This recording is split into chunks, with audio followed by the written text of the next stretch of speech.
Good evening, everyone. Ayan, lahat po tayo ngayon ay gabi na, hindi po ba? Ayan guys, kumusta po ang lahat? Ngayong gabi po ay nagluluto po ako ng bechamel. Ginawan ko po ng video kung paano sa gusto pong matuto. Ayan, gagayahin niyo na po. Pero po, yun po yung video na yun, na bechamel is sa akin lang po yun. Iwan ko lang po sa iba kung paano sila gumawa ng macaroni bechamel. So, bahala na sila. Ito po ay akin lang po. Ito lang po yung natutunan ko dito. So, share ko lang po sa inyo.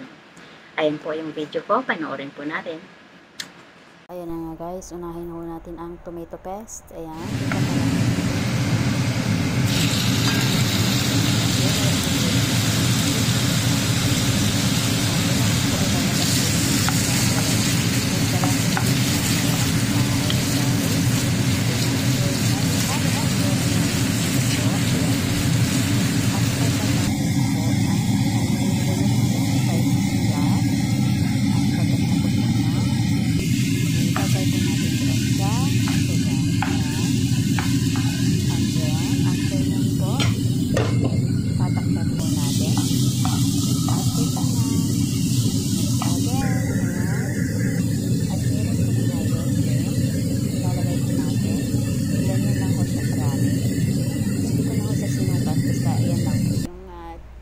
Yung tama lang po, hindi pa tayo marami.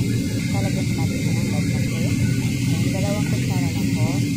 At i-mix po natin ulit. Haluin mabuti. Ayan. At nilalagay si macaroni. Ayan, si macaroni. At mix po ulit. Ayan po. Lagyan po natin ng konting tubig. Tubig po yung pinakuluan natin macaroni. At i-mix po natin ulit. Ayan. Mahilig po tayong mag-ikos-ikos. So, kailangan po yung ikos-ikos kapag nagluto tayo ng macaroni. At ilalagay po natin si oregano. Ayan po si oregano. At pagkatapos po, ilalagay natin ang cheese. Ayan si cheese, mozzarella. At pagkatapos po niya is, siyempre, tatakpan po natin ulit. At buksan. Ulit. Yan. Okay na siya. So, off. At dito naman tayo sa sauce po na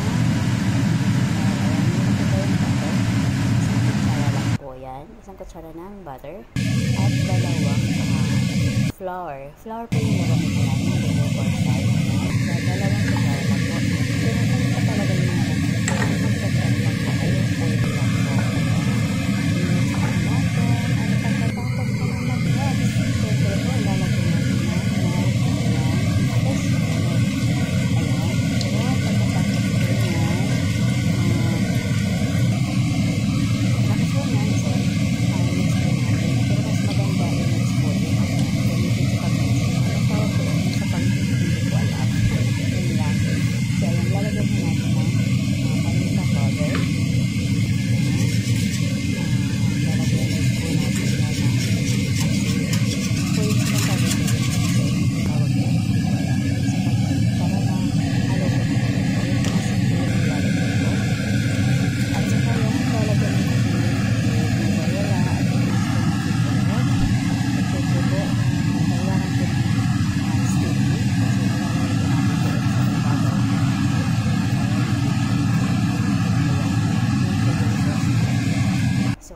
po natin i-mix ng mabuti nang hindi siya ayun yung tama lang po ng pagkagawa. Ayun po, ganyan po siya. Kailangan ganyan po yung sauce. Ayan. I-spread po natin sa baba ng anong tawag dyan? Sa Pyrex. Ayan. At ilalagay natin yung macaroni. Ayan. So, i-spread po natin ulit. So, ayan. Wala nang laman. So, ayan na po. At syempre ho, ilalagay na natin yung ating sauce ng bechamel. Ayan. At syempre ho, spread po. Kailangan po talagang spread. Lahat po ay lagyan ng sauce. Ayan.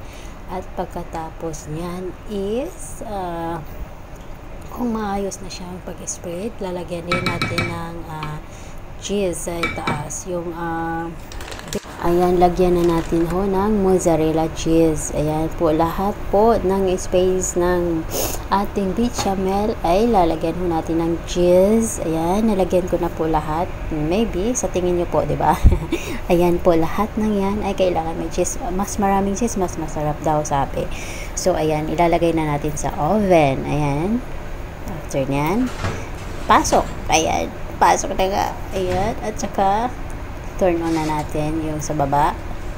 Yung init niya is 240 or 200. Ayan, 40 lang po, sorry. Ayan, nagkamali. 40 to hanggang ano ho yan, 60 mamkin.